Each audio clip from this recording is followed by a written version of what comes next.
How about the United States? What's the news this year?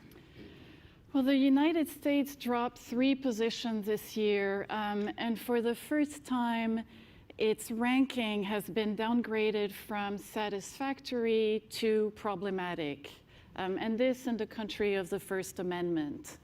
You know, there was obviously the tragic newsroom shooting of 4 journalists and a member of staff at the Capitol Gazette in Annapolis.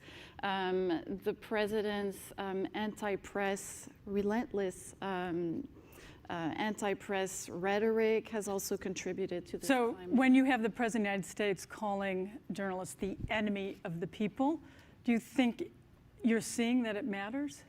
I think that when this becomes constant, it's almost normalized and it percolates to large segment of the population. And this is how it's contributed to create this climate of fear for journalists, which is the theme of this year's index.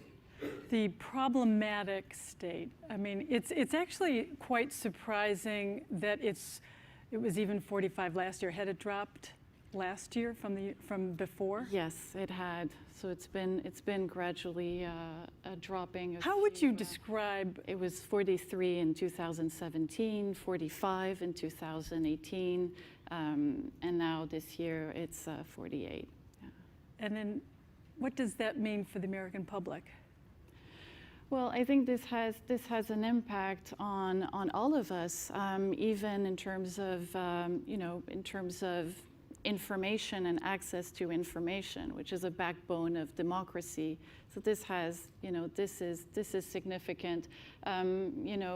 America was always seen as the beacon of press freedom, not only here but around the world. And this has also had negative repercussions in different countries, especially if you think of the labeling of fake news, which has been used in authoritarian regimes around the world.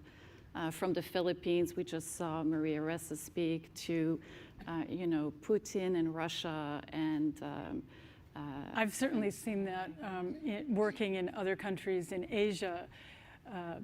Journalists would come up and say, I can't publish this, but if the Washington Post does, then we can say the Washington Post published these things. And I know firsthand and in my bones how we have really been a beacon, the American press, for other countries. So it is quite stunning to see that we're so low in the pack.